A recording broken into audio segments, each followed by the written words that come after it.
శుభకార్యాలకు పూజార్ల కోసం వెతుకుతున్నారా? పూజారీస్.com లో అతి తక్కువ ధరలకే పూజార్లను ముందే బుక్ చేసుకోండి. వెంటనే కాల్ చేయండి. నమస్కారం, సుమన్ టీవీకి స్వాగతం. 2024వ సంవత్సరం జనవరి మాసం ద్వాదశ రాశుల వారికి ఏ రకంగా ఉండిపోతుంది, ఏ గ్రహాలు ఏ స్థానంలో ఉన్నాయి, వాటి సంచారం వల్ల ఏ రాశుల వారికి లబ్ధి చేకూరిపోతుంది అంశాలు తెలియజేసేందుకు మనతో పాటు ఉన్నారు ప్రముఖ జ్యోతిష్య రత్న జ్యోతిష్య చక్ర వైభవ నిపుణ డాక్టర్ రాళ్లపల్లి రవికుమార్ గారు. గురుగారు నమస్కారం అండి. నమస్కారం అమ్మా.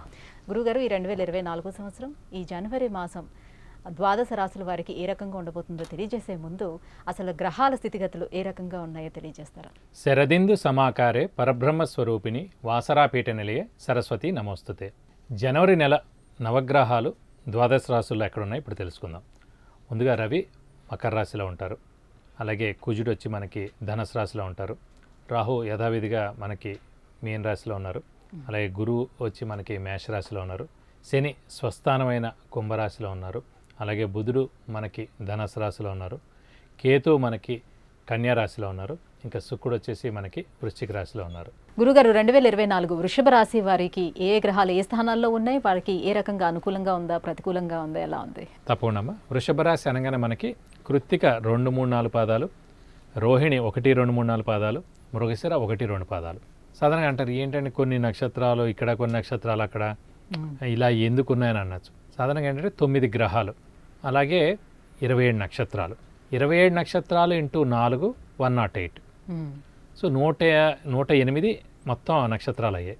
ఈ 108 నక్షత్రాలు మనకి 12 రాశుల్లోకి చేరాలి. సో 9 × 12 108. సో అంటే ప్రతి రాశిలో 9 నక్షత్రాల వాళ్ళ యొక్క పాదాలు ఉండాలి.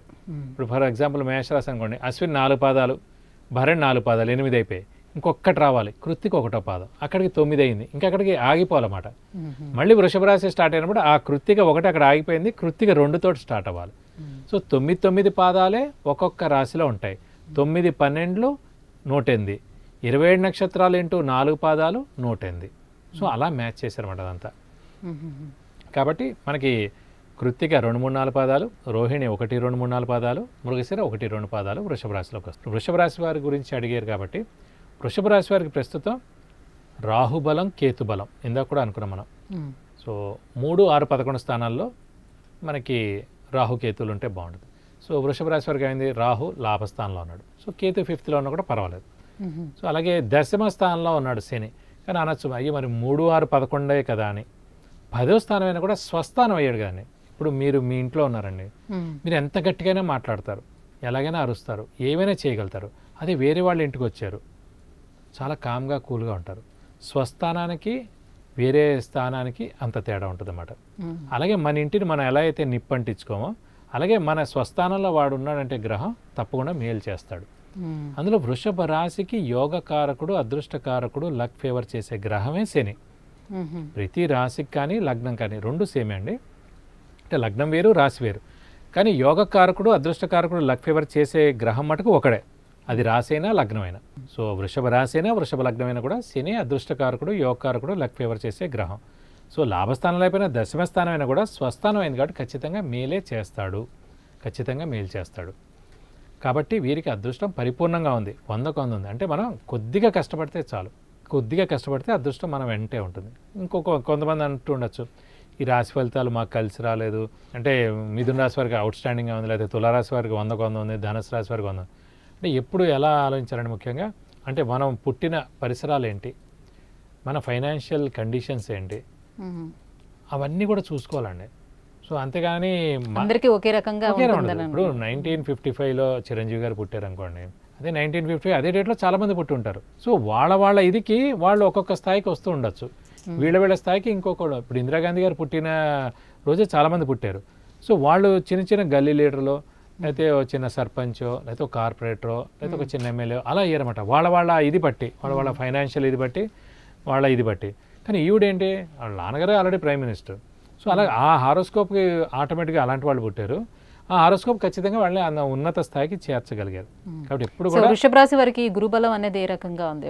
గురుబలం మటుకు ప్రస్తుతం తక్కువగా ఉందండి. ఎందుకంటే మనకి వ్యయ స్థానంలో ఉంది.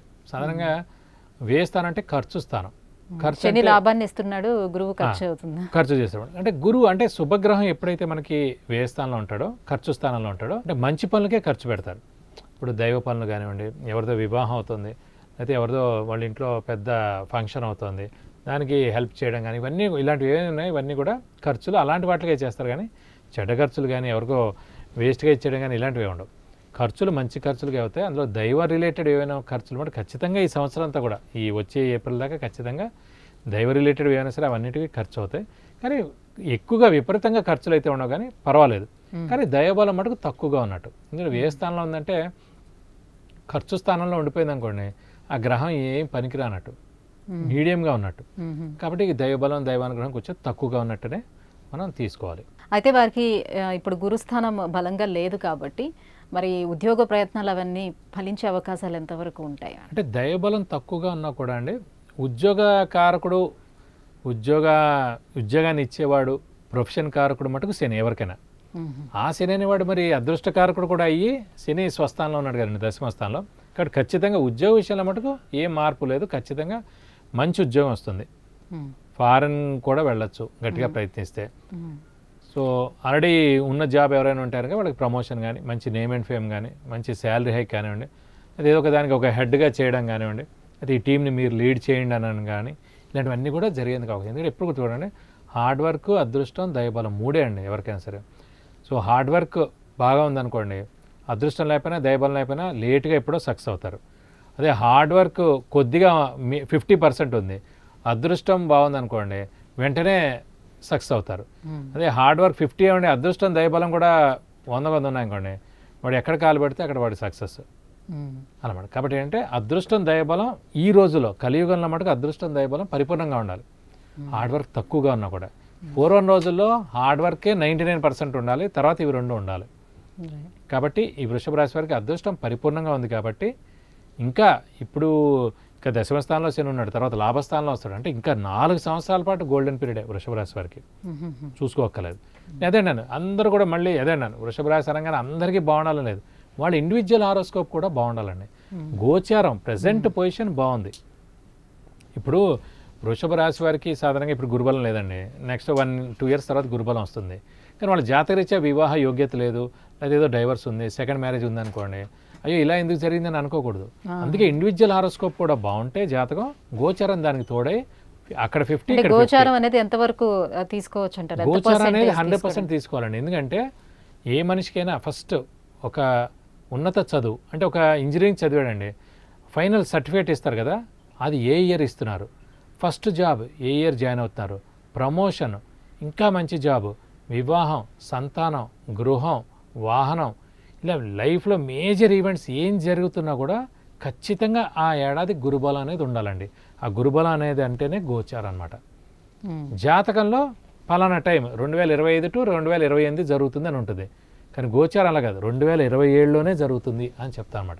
సో రెండు లింక్ ఉంటే ఖచ్చితంగా ఈవెంట్ జరగాలి, మెయిన్ ఈవెంట్ మన లైఫ్లో జరగాలి అంటే శుభమైన అశుభమైన ఏదైనా సరే ఖచ్చితంగా గోచార రీత్యానే జరుగుతాయండి.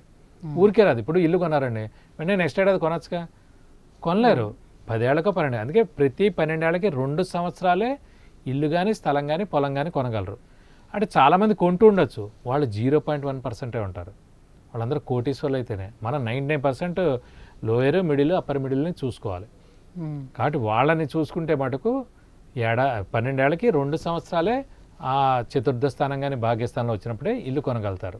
చాలా డీటెయిల్గా చూడాలి. గోచారం చాలా ఇంపార్టెంట్ అండి. గురుగారు, మరి గురుబలం తక్కువగా ఉంది అని అంటున్నారు కాబట్టి ఎటువంటి పరిహారాన్ని చేసుకోవాల్సి ఉంటుంది గురుబలం పొందేందుకు? ఏ దైవారాధన చేసుకోవాలి వీళ్ళు? సేమ్ మనం ఇందాక మేషరాశి చెప్పుకున్నట్టే అండి, సేమ్ గురువు అన్నారు కాబట్టి దత్తాత్రేయ స్వామి, అలాగే ప్రస్తుతం మనకి రాఘవేంద్ర స్వామి కూడా అనుకున్నాం కాబట్టి ప్రతి గురువారం ఉపవాసం ఉండడం, అలాగే వీలైతే కనుక రాఘవేంద్ర స్వామికి టెంపుల్కి వెళ్ళి రావడం మంత్రాలయం, అలాగే మనకి దత్తాత్రేయ స్వామి టెంపుల్స్ ఎక్కడైతే ఫేమస్ అక్కడికి వెళ్ళి రావడం, వీలైతే ప్రతి గురువారం దత్తాత్రేయ స్వామి టెంపుల్కి వెళ్ళి 41 ప్రదక్షిణాలు చేయడం, వీలైతే ప్రతి గురువారం ఉపవాసం ఉండడం. ఎందుకంటే ఇప్పుడు శని బలం బాగుంది, రాహుబలం బాగుంది, కేతు బలం బాగుంది, కొంచెం గురుబలం కూడా మనం పెంచుకున్నాం అనుకోండి, అన్ని పనులు జరుగుతాయి. కాబట్టి ఈ చిన్న చిన్న రెమెడీస్ పాటిస్తే చాలు. అలాగే వీలైతే కనుక ఒక గురువారం రోజున శనగపప్పు కేజీంపావు బ్రాహ్మడికి, ఒక ఎల్లో లుంగి, ఒక 100 రూపీస్ వర్త్ క్యాష్ ఇస్తే కనుక గురువు యొక్క దోషం ఏమవుతుందో బృహస్పతిది విడిపోయి మీకు అన్ని విధాలా మంచి చేకూరుతుంది. గురుగారు, 2024 వృషభ రాశి వారికి జనవరి మాసం అంతా ఏ రకంగా ఉండబోతుంది, ఎటువంటి పూజలు చేసుకోవాలనే విషయం తెలియజేసినందుకు ధన్యవాదాలు. నమస్తే. విద్య, ఉద్యోగం, సంతానం, వివాహం, విదేశీయానం, ఆరోగ్యం, ఐశ్వర్యం, వ్యాపారం వీటన్నిటి కొరకు గురువుగారికి అపాయింట్మెంట్ తీసుకోవాలనుకుంటే కింద స్క్రోల్ అవుతున్నటువంటి నెంబర్కి వాట్సాప్ చేసి గురువుగారి అపాయింట్మెంట్ పొందొచ్చు.